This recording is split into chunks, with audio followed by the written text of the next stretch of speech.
फरीदाबाद के नगर निगम के चुनावों की घोषणा आज कल बीते दिन कर दी गई है और उसी संदर्भ में हम पहुंचे वार्ड नंबर 40 से निर्दलीय प्रत्याशी है पवन यादव। इनसे जानेंगे कि चुनावों की घोषणा जारी कर दी गई है, इस पर आप क्या कहेंगे?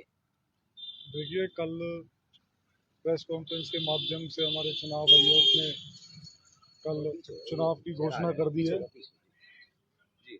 जिसमें 11 तारीख से लेके 17 तारीख तक का नामांकन का हमें समय दिया गया है और जिसमें 19 तारीख को हमें सिंबल मिलेगा और 2 तारीख को वोटिंग होगी। आप हमारे जो तारीखें घोषित की गई इस पर कोई दिक्कत नहीं है आपको? कि विपक्ष के बहुत लोग ऐसा कह रहे हैं कि चुनावों में रिजल्ट में इतनी देरी क्यों, क्योंकि सेम डे रिजल्ट आ जाया करता तब तक। देखिए, हाँ, ये जो आपत्ति है जो हमें भी है, जो 10 दिन का समय इन्होंने रिजल्ट जो काउंटिंग का जो उन्होंने दिया है, मेरे हिसाब से भी पहली बार फरीदाबाद में ऐसा होगा कि जो पार्षद चुनाव का जो रिजल्ट है वो सेम डे ना आकर 10 दिन बाद आएगा। सांसद का चुनाव हो चाहे विधानसभा का हो, 2 से 4 दिन का समय लिया जाता है उसमें भी, लेकिन 10 दिन का समय इसमें लिया जा रहा है। सर, आप पार्षद रह चुके हैं, पहले आप बखूबी जानते हैं निगम की कार्रवाई किस तरीके से होती है, किस तरीके से चुनाव होते हैं, किस तरीके से रिजल्ट आता है। पीछे सर, थोड़ा सा पीछे हो जाए, चेहरे पर और पीछे हो जाए, बस ठीक। किस तरह नजरिए से देखते हैं चुनावों की घोषणाओं को, क्योंकि आपके पुत्र चुनाव में उम्मीदवार हैं निर्दलीय प्रत्याशी के रूप में वार्ड नंबर 40। देखिए, हम जो है लगभग 3 साल से इंतजार कर रहे थे कि भी चुनावों की घोषणा हो और लगातार 15 साल से हम सेक्टर 3 में अपनी सेवाएं दे रहे हैं। 2010 में मुझे सेक्टर 3 से यहाँ पार्षद बनाया गया। उस दिन से आज तक लगातार हमारा जो है सेक्टर 3 में निरंतर जो है ऑफिस चल रहा है और जहाँ तक घोषणाओं की बात है काफ़ी देर हुई है, लेकिन कल जैसा आप सभी जानते हैं चुनाव आयोग की तरफ से जो प्रेस कॉन्फ्रेंस करके ये डेटें घोषित की गई हैं। अब हमारा 11 तारीख को जो है नॉमिनेशन स्टार्ट होगा और उसके बाद 17 तारीख उसमें लास्ट डेट है, 18 तारीख उसमें स्क्रूटनी की रखी हुई है, 19 तारीख को वापसी की डेट है और 19 को चुनाव चिन्ह मिलेगा। तो टोटल हमें 25 दिन जो है चुनाव आयोग की तरफ से दिए गए हैं और लेकिन इसमें एक आश्चर्यजनक बात ये रही है कि भाई 25 दिन चुनाव के लिए दिए गए, लेकिन 2 तारीख को वोटिंग होके रिजल्ट जो 10 दिन लिए गए हैं इसमें, तो वो एक जो है लोगों में चर्चा का विषय बना हुआ है कि इतना समय आखिर किस लिए। इससे पहले कभी हुआ क्या आपकी नहीं, जानकारी? हमने तो शायद ऐसा देखा नहीं कभी। देखिए, विधानसभा अगर लोकसभा में भी आप देखेंगे कि उनमें क्या होता है कि कई चरण में चुनाव होते हैं, लेकिन हमारे यहाँ पूरे जो निकाय चुनाव हैं या निगम के जो चुनाव हरियाणा में होने जा रहे हैं एक ही डेट को हो रहे हैं, 2 अपने मार्च को होने जा रहे हैं। नहीं, ऐसा देखिए पहली बार मेयर का चुनाव भी होना है, तो इसलिए समय दे दिया गया हो, क्योंकि मेयर का बड़ा चुनाव होता है एक तरीके से, समझ लीजिए आधी लोकसभा का चुनाव मानकर चले आप।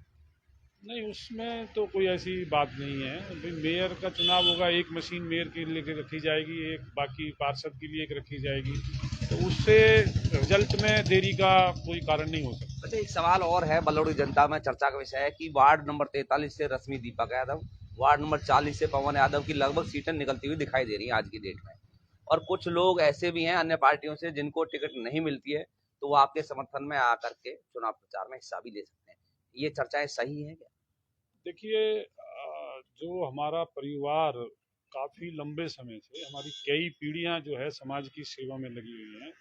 लोगों ने हमारे पिताजी को भी काम करते हुए देखा है, हमें भी देखा है, अब पवन और दीपक को भी देखा है। अब महिला सीट होने के कारण जो है अब हमारी पुत्रवधू जो है रश्मि यादव भी जो है चुनाव मैदान में है।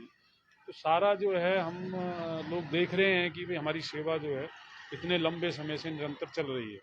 तो उसमें निश्चित रूप से जो लोग चुनाव नहीं लड़ेंगे तो वो हमारे हक में हमारे दोनों वार्डों में अपना सहयोग भी देंगे, साथ भी देंगे, समर्थन भी देंगे, आशीर्वाद भी देंगे। वार्ड नंबर 40 और 43 के लोगों से कुछ कहना चाहेंगे वोटर से?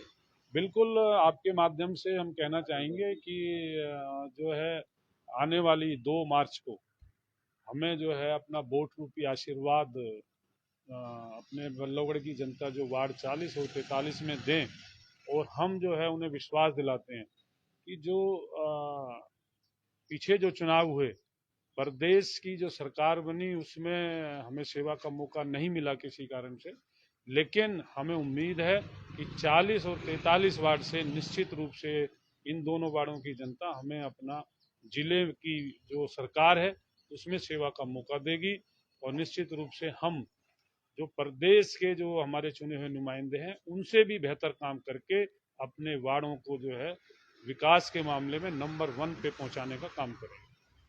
अग्रिम भविष्य की शुभकामनाएं आपको पवन जी। वार्ड नंबर 40 से आप उम्मीदवार हैं निर्दलीय प्रत्याशी के रूप में और एक तरफा माहौल सा आज के समय तो आपका दिखाई दे रहा है।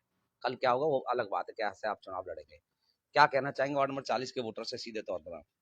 देखिए, मैं आपके चैनल के माध्यम से अपने सभी वार्डवासियों से हाथ जोड़कर ये अपील करना चाहूँगा कि जैसा आप सभी को पता है कि भाई पिछले 15 सालों से हमारा परिवार सेक्टर 3 में जनता की हर तरीके से सेवा कर रहा है। जैसे भी कोई भी ज़रूरत होती है और लगभग 4 साल से मैं भी बिना पद के जो भी मुझे कार्य आप लोगों के द्वारा बताए जाते हैं, मैं कोशिश करता हूं कि उनको मैं तुरंत उसका समाधान करूं।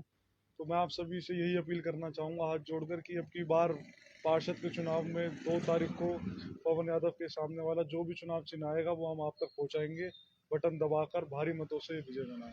चलिए, आपने देखिए पवन यादव जी को सुना, विस्तार से हम जैसे जैसे चुनाव नजदीक आता जाएगा ऐसे ऐसे हम अलग अलग सवाल इनसे करते जाएंगे, इनसे अलग अलग बातें आपको बताएंगे। और आज पहला दिन है तो इसलिए हमने चर्चा की इनसे सबसे कि आज हम कोशिश करेंगे जो प्रत्याशी अपना पक्ष अपनी बात रखना चाहे चुनाव की तारीखों को लेकर के, और आपका कोई इनसे सवाल हो तो जरूर कमेंट बॉक्स में डालें, आपके सवाल का जवाब भी दिलवाने का काम करेंगे। धन्यवाद बहुत।